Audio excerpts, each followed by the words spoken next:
Hello, Vacha Party. Welcome back to my channel, which is one-stop solution for all your need preparation, whether it is the update, any motivation, any strategy, any session for biology. बच्चों आज हम करने वाले हैं biomolecule chapter की तरफ last की तरफ हम कुछ बात करने वाले यानी कि एंजाइम के बारे में आज बात करने वाले हैं, जो कि बहुत ज़्यादा इंपॉर्टेंट रखता है हमारे फिजियोलॉजी के पोर्शन में भी. तो हम बहुत ज़्यादा इंपॉर्टेंस इसको यहाँ देनी है ताकि हम इसे आगे भी इसका यूटिलाइजेशन कर पाएँ. तो चलिए स्टार्ट करते हैं टॉपिक को. और उससे पहले let me introduce myself. जो लोग मुझे नहीं जानते हैं, मेरा नाम है doctor Sakshi Barnwal and I am a BDS gold medalist from MS Ramaiah dental college. So apart from being a dentist I am a very passionate educator, a social worker, a covid warrior and many more. तो बच्चों ये रहा मेरे Telegram channel. जिन्होंने अभी तक नहीं join किया ज्वाइन कर लीजिए, क्योंकि यहाँ पे आपको मिलता है सारे हैंड रिटन नोट्स, क्वेश्चंस और बहुत सारे इंपॉर्टेंट पॉइंट्स टू नोट, बहुत सारे स्ट्रैटेजीज. इसके साथ साथ आप मुझसे यहाँ पे बात कर सकते हैं. आपकी अगर कोई क्वेरी आप पुट अप कर सकते हैं, आप ओपन डिस्कशंस कर सकते हैं एंड सो मैनी मोर, जो आपको टेलीग्राम पे आने के बाद ही पता चलेगा. इसका नीचे लिंक में डिस्क्रिप्शन में लिंक दिया हुआ है और साथ साथ इंस्टाग्राम का भी लिंक दिया है, तो आप दोनों जगह पे मेरे से कनेक्ट कर सकते हैं. चलिए बच्चों आज हम बात करें एंजाइम की. तो एंजाइम क्या चीज़ है बच्चों, क्या है जो इतनी इम्पोर्टेंस रखता है हमारे बहुत सारे मेटाबॉलिक प्रोसेस के अंदर. तो बच्चों जब हम एंजाइम की बात करते हैं तो ये बहुत ही सिमिलर एक कैटलिस्ट है. तो बेसिकली एंजाइम एक तरह का कैटलिस्ट है जो कि एक लिविंग ऑर्गेनिज्म के अंदर वर्क कर रहा है. इसलिए इनको क्या बोला जाता है, बायो कैटलिस्ट. क्या बोला जाता है बच्चों इनको, एक बायो कैटलिस्ट. कैटलिस्ट का मतलब क्या है, व्हाट इज़ द कैटलिस्ट. जब हमने, अगर आपने केमिस्ट्री में पढ़ा है कैटलिस्ट का मतलब, नहीं पढ़ा तो कोई बात नहीं. कैटलिस्ट एक कोई ऐसा केमिकल कंपाउंड होता है, कोई chemical compound which actually fastens the reaction. ठीक है, फास्टन कर देता है, फास्टन्स द रिएक्शन. लेकिन इसका एक बहुत ही अच्छा कहेंगे रोल है कि या फिर कैरेक्टरिस्टिक है कि ये कभी रिएक्शन को फास्टन करने में यूज्ड अप नहीं होता है. मतलब कि कैटलिस्ट बिना केमिकली इन्वॉल्व हुए चीज़ों को का रेट जो है बढ़ा देता है. रेट मतलब रिएक्शन रेट. ठीक है, तो यहाँ पे एंजाइम भी हमारे मेटाबॉलिक रिएक्शन के अंदर भी कुछ ऐसा ही काम कर रहा है. उस रिएक्शन की स्पीड को तो ये बढ़ा दे रहा है, लेकिन उस रिएक्शन में ये इन्वॉल्व नहीं हो रहा है, केमिकली किसी भी तरह से इन्वॉल्व नहीं हो रहा है. राइट. एंजाइम में भी डिफाइंड एज प्रोटीन. एंजाइम क्या है, एंजाइम्स ऑफ प्रोटीन, मतलब ये प्रोटीन से बने हैं. इसका ये मतलब बिल्कुल नहीं है कि इसमें नॉन प्रोटीन चीज़ नहीं होगी, डेफिनेटली नॉन प्रोटीन पार्ट भी होता है, बट मैक्सिमम इनके अंदर प्रोटीनिशियस पार्ट देखा जाता है, जो कि रेट ऑफ बायोकेमिकल रिएक्शन को इन्हांस कर देता है, but does not affect the nature of final product. तो जो फाइनल प्रोडक्ट है उसके नेचर को ये बिल्कुल भी अफेक्ट नहीं करता. यानी कि अगर ए और बी के मिलने से सी और डी बन रहा है, ठीक है, और स्लो बन रहा है, तो एंजाइम के यूज से अभी भी प्रोडक्ट सी और डी ही बनेगा, लेकिन बस इसका रेट ऑफ रिएक्शन बढ़ जाएगा, यानी कि स्पीड बढ़ जाएगी इस रिएक्शन की. तो इतना सा काम होता है एंजाइम का. सुनने में लग रहा होगा अरे बस इतना सा, पर आपको क्या पता है कि एंजाइम जो है मिलियंस ऑफ टाइम रिएक्शन की स्पीड को बढ़ाने की क्या कहते हैं कैपेबिलिटी रखता है, कैपेसिटी रखता है. राइट. तो इतना ज़्यादा जब किसी चीज़ को फास्टन कर देगा तो प्रोडक्ट जल्दी मिलेंगे, और जल्दी मिल जाएगा तो चीज़ें फास्टन हो जाती हैं और ईजी हो जाती हैं. Right. Maximum enzyme in the cell are found in mitochondrium. तो हमारे अंदर जितने भी एंजाइम है लिविंग ऑर्गेनिज्म के अंदर, उसमें मैक्सिमम एंजाइम हमारे माइटोकॉन्ड्रिया के अंदर ही मिलते हैं. कभी इंटर मेम्ब्रेन, जो माइटोकॉन्ड्रिया में आप जानते हो डबल मेम्ब्रेन होती है, उन डबल मेम्ब्रेन के बीच में इंट्रा मेम्ब्रेनस स्पेस होता है, उसमें भी बहुत सारे एंजाइम मिलते हैं. मैट्रिक्स के अंदर भी बहुत सारे एंजाइम मिलते हैं, इनर मेम्ब्रेन पे भी बहुत सारे एंजाइम मिलते हैं. तो ऐसे कई सारे एंजाइम हैं जो कि माइटोकॉन्ड्रिया में पाए जाते हैं, और मैक्सिमम एंजाइम जो है हमारे माइटोकॉन्ड्रिया से देखा जाता है.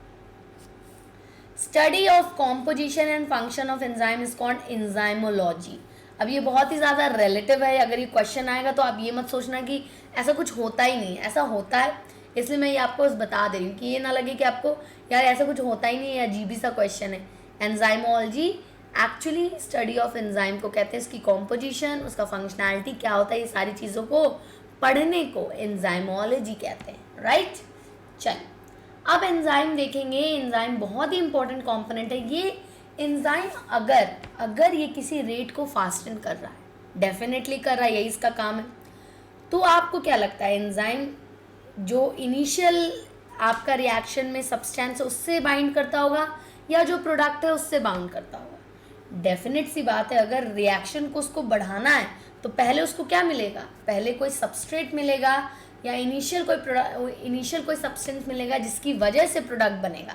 तो वो हमेशा कंबाइन किससे करेगा, जो इनिशियल सब्सटेंस होगा, और उसको हम क्या कहते हैं, सबस्ट्रेट कहते हैं। क्या कहते हैं बच्चों, सबस्ट्रेट। तो एंजाइम किससे मिलता है, सबस्ट्रेट से, जो कि रिएक्शन का इनिशियल कॉम्पोजिशन या इनिशियल जो भी कंपाउंड्स होते हैं उनको सबस्ट्रेट कहते हैं, ठीक है।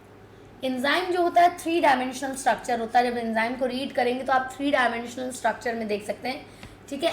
एंड सबस्ट्रेट बाइंडिंग साइट होता है। डेफिनेटली सबस्ट्रेट से बंध रहा है अगर, तो इसमें एक साइट होगा जहाँ पे सबस्ट्रेट बंध जाता होगा, यानी यहाँ के अटैच हो जाता होगा, तभी वो रिएक्शन को आगे ले जा पाता है, राइट। तो इसके अंदर होता है substrate binding sites, highly specific, and this is very important. ये जो सबस्ट्रेट बाइंडिंग साइट होता है ना, ये बहुत हाईली स्पेसिफिक होता है। हाईली स्पेसिफिक का मतलब है कि ये पर्टिकुलर टाइप ऑफ सबस्ट्रेट को ही अपने से बाइंड करता है।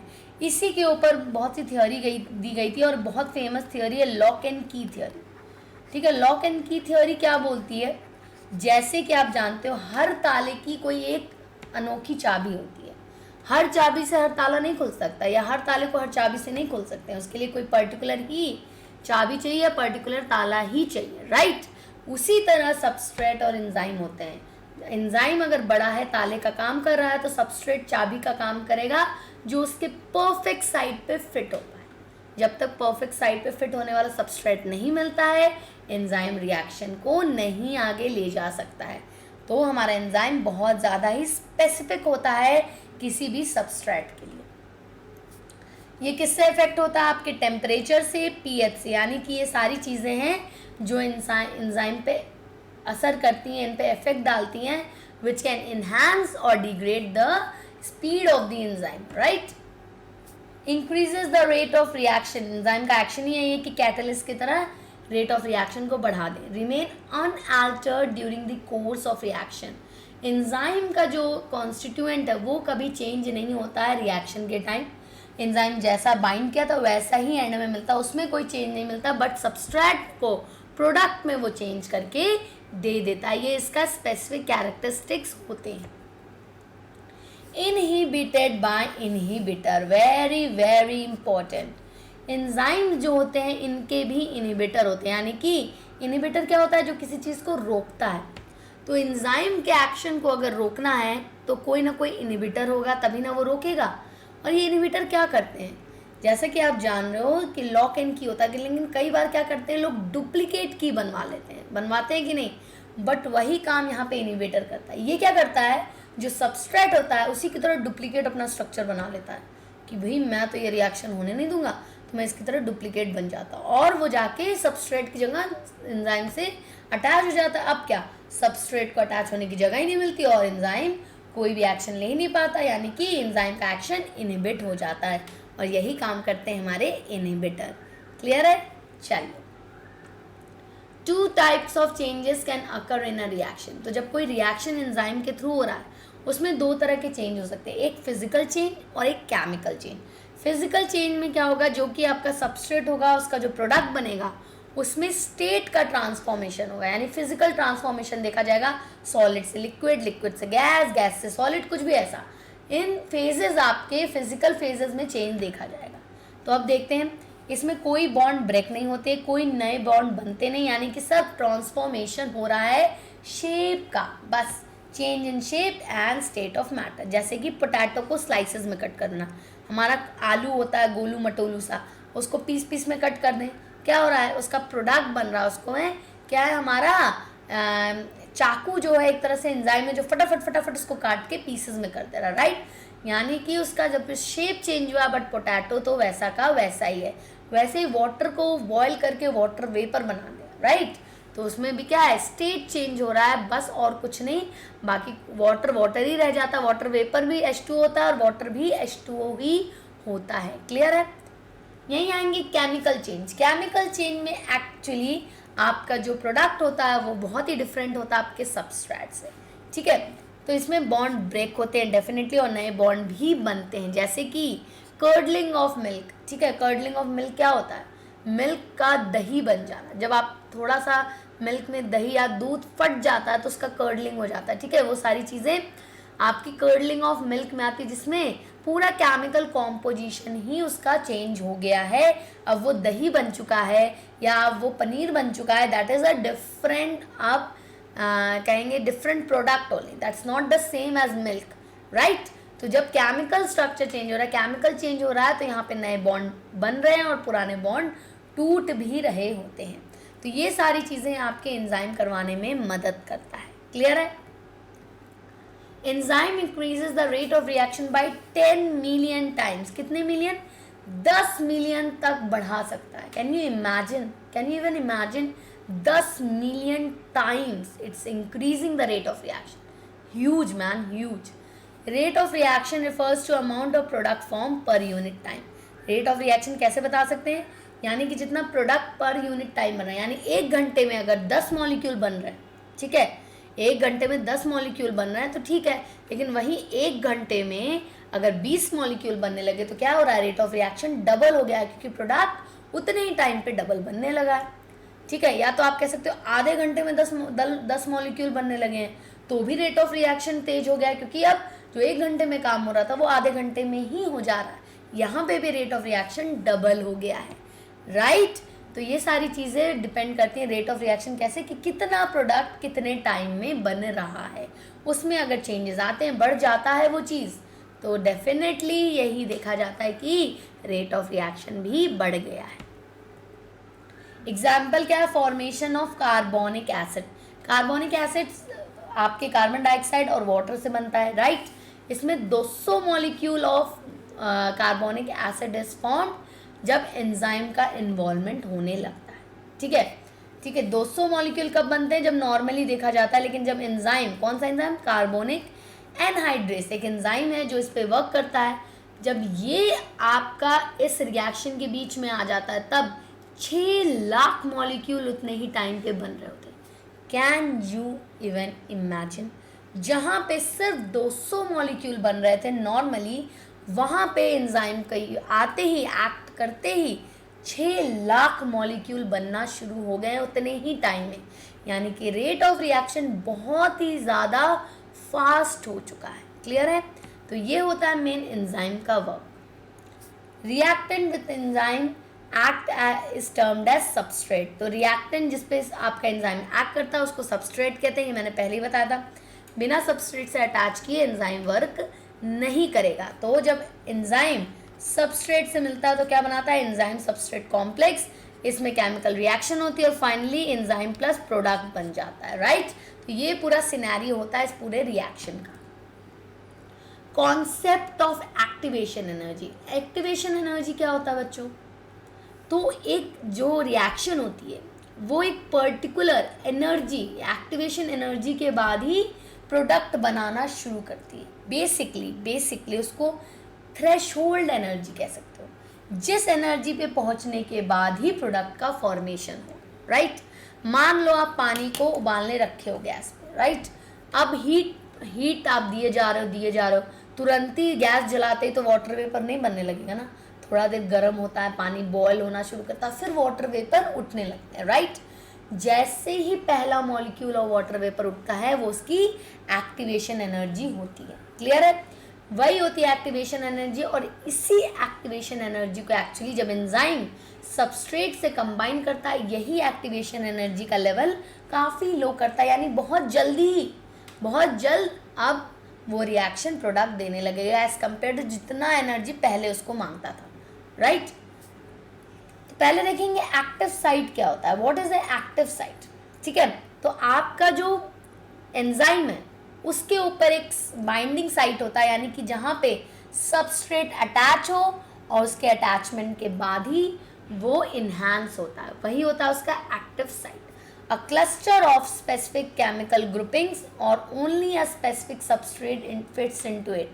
तो उस एक्टिव साइट पे या तो उसको एक से ज़्यादा चीज़ें एडजस्ट करनी होती है, या तो एक ही पर्टिकुलर सबस्ट्रेट बिना उनके कंबाइन के कोई भी चीज़, कोई भी रिएक्शन एक्टिवेट नहीं हो पाती है एंजाइम के थ्रू। नॉर्मली तो एक्टिवेटेड है। Enzyme and substrate together is known as enzyme substrate complex, ये मैंने आपको बताया है। Where substrate is bind to enzyme active site a new structure is form, जिसको ट्रांजिशन स्टेट कहते हैं। क्या कहते हैं बच्चों? Transition state. अब समझना इस बात को। एंजाइम जब सबस्ट्रेट से मिल रहा है तो एंजाइम सबस्ट्रेट कॉम्प्लेक्स बना रहा है, राइट? इसको एंजाइम सबस्ट्रेट कॉम्प्लेक्स बनाते हैं। बट ये जो सबस्ट्रेट कॉम्प्लेक्स बना हुआ है ये बहुत ही शॉर्ट लिव्ड होगा, क्योंकि जैसे ही प्रोडक्ट बनने लगा वो किस में मॉडिफाई हो जाएगा? एंजाइम प्लस प्रोडक्ट में, राइट? तो ये क्या होता है? ट्रांजिशन स्टेज होती है, यानी कि बहुत शॉर्ट टर्म स्टेज होती है, इसलिए इसको ट्रांजिशन स्टेट कहते हैं, जब एंजाइम और सबस्ट्रेट उसके एक्टिव साइट के थ्रू कंबाइन करता है। क्लियर है? Structure of substrate gets transformed into structure of product, that's what happens. ठीक है, एक बार कॉम्प्लेक्स बन गया फिर प्रोडक्ट फॉर्मेशन होने लगता है और फाइनली एंजाइम प्रोडक्ट कॉम्प्लेक्स बनता है और एंजाइम को आपके प्रोडक्ट को लीव कर देता है और नेक्स्ट सबस्ट्रेट से कंबाइन करने के लिए रेडी हो जाता है। क्लियर है? चल, अब यही एक्टिवेशन एनर्जी की जो बात हो रही है, P से प्रोडक्ट है, S से सबस्ट्रेट है। जब P S से काफ़ी लोअर पोजीशन पे होगा, यानी कि जो आपका प्रोडक्ट है वो काफ़ी लोअर पोजीशन पे है, जिसको एनर्जी काफ़ी कम चाहिए, यानी कि कोई वो रिएक्शन एक्सोथर्मिक, यानी वहाँ हीट रिलीज हो रही, क्योंकि जो सबस्ट्रेट था, जो इनिशियल सब्सटेंस थे आपके, उसकी एनर्जी काफ़ी हाई थी, लेकिन जो प्रोडक्ट है वो काफ़ी लो एनर्जी पे बना, यानी कि उसमें एनर्जी रिलीज हुई है, यानी कि वो एक्सोथर्मिक रिएक्शन।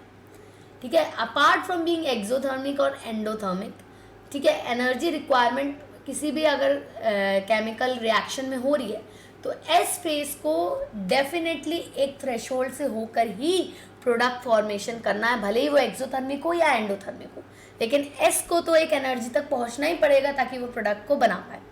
वही थ्रेशोल्ड एनर्जी जहाँ पे सबसे ज़्यादा हाई होती है उसकी एनर्जी और उसके बाद ही फॉर्मेशन ऑफ प्रोडक्ट शुरू हो जाता है, उसको हम क्या कहते हैं? Activation energy. क्या कहते हैं बच्चों? Activation energy. अभी हमने बात की, यही एनर्जी को जब आपका एंजाइम आता है तो लोअर डाउन करता है, एंजाइम लोअर्स डाउन, और जब ये लोअर डाउन कर देता है तो प्रोडक्ट जल्दी बनने लगते हैं, राइट?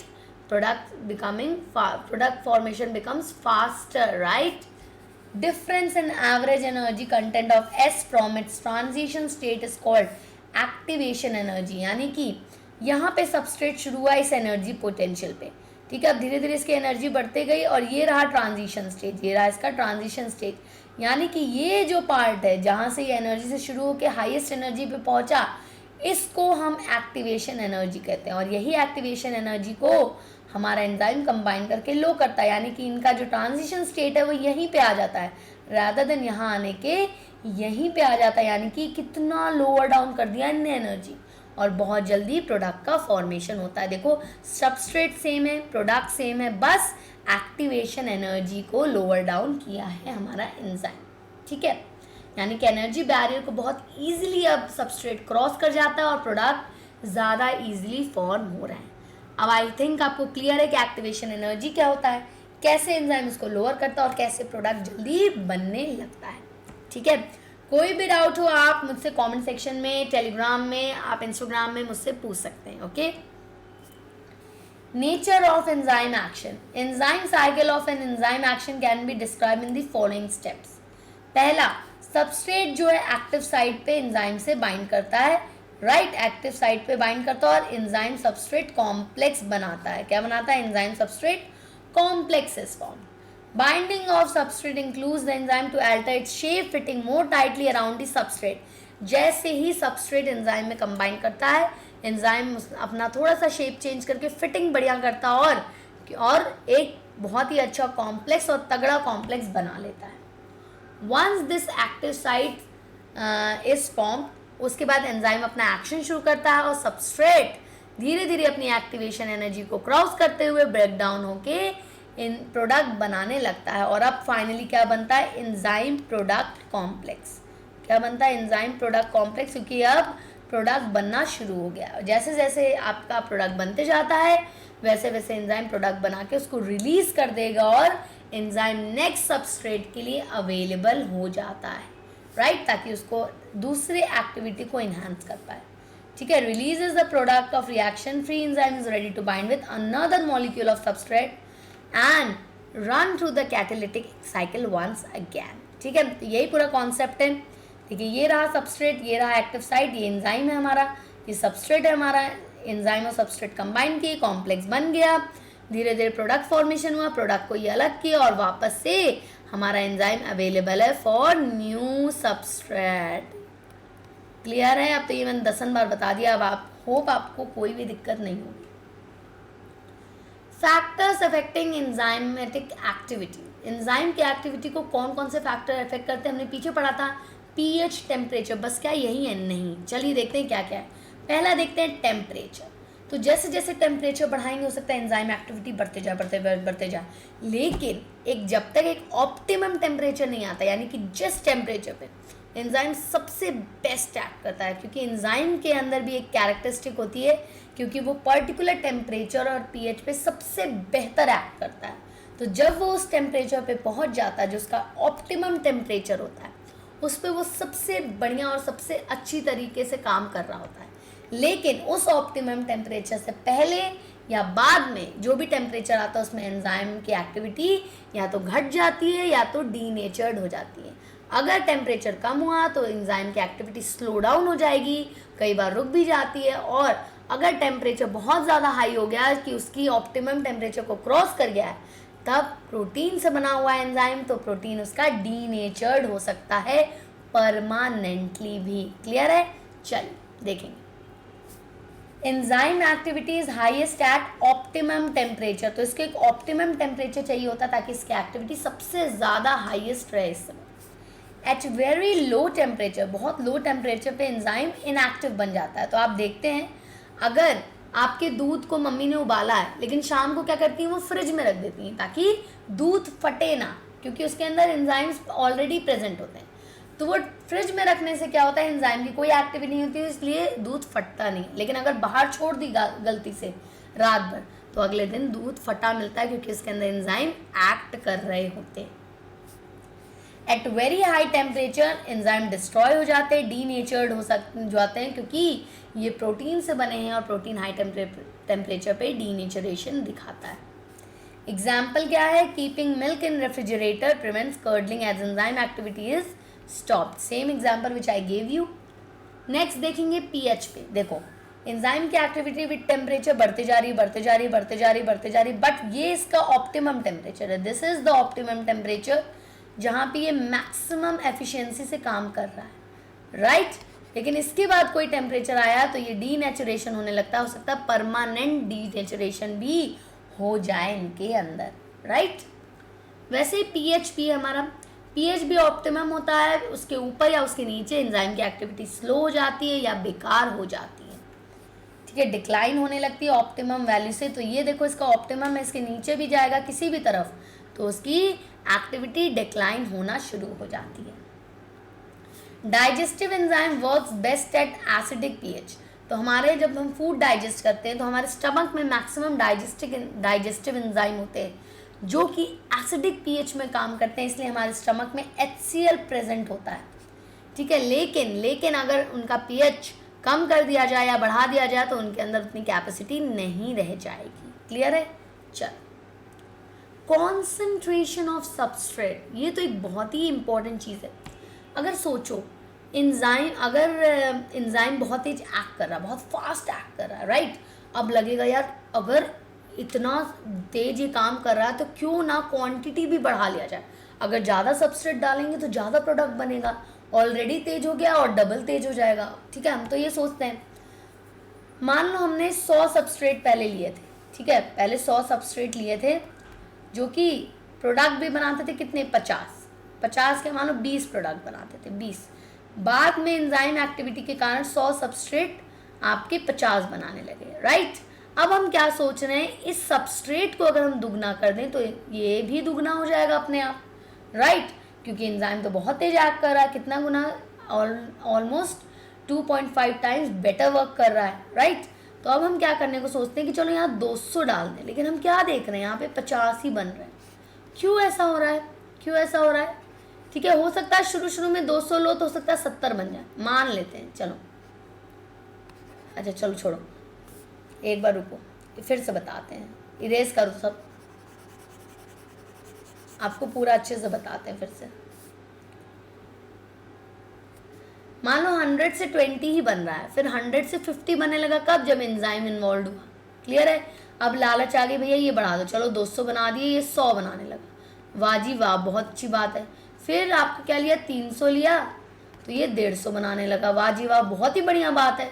अब ले लिया 400, भैया अब और बनाओ, लेकिन आप क्या देख रहे हैं, 150 ही बन रहा है। अब क्या हो गया भाई, हमने तो सबस्ट्रेट बढ़ाया था तो बढ़ रहा था ये, अब क्या हो गया अचानक, अब तो 150 ही प्रोडक्ट बन रहे हैं। लेकिन एक चीज़ तुमने ध्यान ही नहीं दी कि भैया जितना एंजाइम डाला था क्या हमने वो बढ़ाया? अब जितना एंजाइम होगा उतना ही तो सबस्ट्रेट को वो कंबाइन करेगा। आप सबस्ट्रेट तो बढ़ा रहे हैं बट एंजाइम तो लिमिटेड है, उतने ही एंजाइम अवेलेबल है ना जितने डाले हैं, वो एंजाइम तो नहीं बढ़ रहा है। तो मतलब ये हुआ कि सबस्ट्रेट की क्वांटिटी बढ़ाने से प्रोडक्ट थोड़े ज़्यादा बनने लगेंगे, आपको एंड रिजल्ट एंजाइम की एक्टिविटी ज़्यादा लगने लगेगी एक लिमिट तक, जब तक वो एंजाइम अवेलेबल होंगे उतने सबस्ट्रेट से कंबाइन करने को। जैसे ही एंजाइम ख़त्म हो जाएंगे कि वो जितने सबस्ट्रेट से कंबाइन कर लिए, उसके आगे आप अगर सबस्ट्रेट बढ़ाते भी रहे तो एंजाइम तो बचा ही नहीं सबस्ट्रेट से कंबाइन करने को, यानी कि रिएक्शन वापस से कांस्टेंट पोजीशन पे हो जाएगा, उतना ही प्रोडक्ट बनेगा, आप चाहे जितना भी सबस्ट्रेट बढ़ा लें, क्योंकि एंजाइम अब अवेलेबल नहीं है, सारा बिजी है काम करने में और एक्स्ट्रा एंजाइम बचा ही नहीं है। क्लियर है? चलिए, with the increase in substrate concentration velocity of enzymatic reaction rises first, पहले बढ़ता है, फाइनली इतनी मैक्सिमम वेलोसिटी पे ये पहुंच जाता है जब कॉन्सेंट्रेशन ऑफ सबस्ट्रेट आपके फर्दर राइज नहीं करते। क्यों नहीं करते? क्योंकि जितने एंजाइम प्रेजेंट है सैचुरेशन पॉइंट पे वो सारे सबस्ट्रेट मॉलिक्यूल से कंबाइन कर गए, अब कोई फ्री आपका एंजाइम मॉलिक्यूल नहीं बचा है, इसलिए जितना भी सबस्ट्रेट डालेंगे अब एंजाइम नहीं बढ़ रहा है, सिर्फ सबस्ट्रेट बढ़ रहा है, तो एंजाइम तो कांस्टेंट तरीके से उसी स्पीड पे वर्क करेगा। क्लियर है? तो आई होप आपको यहाँ तक क्लियर होगा कि एंजाइम क्या है, क्या करता है, कैसे कैसे फैक्टर्स हैं जो उसको अफेक्ट करते हैं, एंजाइम सबस्ट्रेट कैसे वर्क करता है, कैसे प्रोडक्ट फॉर्म होता है, लॉक एंड की थ्योरी क्या होती है, सारी चीज़ें आपको क्लियर हो गई होंगी। अगर अभी भी कोई भी चिन्नू सर का भी डाउट है आपको तो आप मुझसे पूछ सकते हैं on any of the platform given in the description box. Okay बच्चों, अब मैं पूछूंगी आपसे 2 सवाल, उसका जवाब आपको कमेंट सेक्शन में देना है। उससे पहले अगर आपको सेशन अच्छा लगा तो जल्दी से लाइक करिए, share with all your friends and definitely subscribe the channel. अगर अभी तक सब्सक्राइब नहीं किया जल्दी से सब्सक्राइब बटन दबा दीजिए, वो लाल वाला, और बेल आइकन ज़रूर दबा दीजिएगा ताकि आपको पता रहे कि मैम के सेशंस कब आ रहे हैं। डेली मेरे 12 बजे सेशन आते हैं, मैं पहले से बता दे रही हूँ वैसे ये बात। इसके अलावा कुछ एक्स्ट्रा सेशंस भी आते रहते हैं। Here is the first question, enzyme increases the rate of reaction by, तो एंजाइम में रेट ऑफ रिएक्शन कैसे बढ़ता है? You have to tell the correct answer among all these 4 options. Okay, next question, minimum amount of energy required to initiate a chemical reaction is called, minimum amount of energy required to initiate a chemical reaction is called, what is it called? Let me know the energy name. I will be checking who is giving the first answer and the best answer and more accurate answer. Accuracy बहुत matter करती है बच्चों, वो ज़्यादा ज़रूरी, मैं देखूंगी कौन सबसे सही जवाब देता है। Okay, so thank you everyone, have a great day, like share and subscribe and hit the bell icon. ये आपके लिए और मेरे लिए, दोनों लोगों के लिए ज़रूरी, क्योंकि ये चैनल सिर्फ आपके लिए बनाया गया है। अगर आप इसको नहीं बढ़ा पाएंगे यार तो फिर बात ही नहीं रह जाएगी ना। तो आपकी जिम्मेदारी है बच्चों इस चैनल को ज़्यादा से ज़्यादा शेयर करना। Okay, thank you everyone, have a great day, see you in the next lecture, bye bye, stay safe and spend time with your family.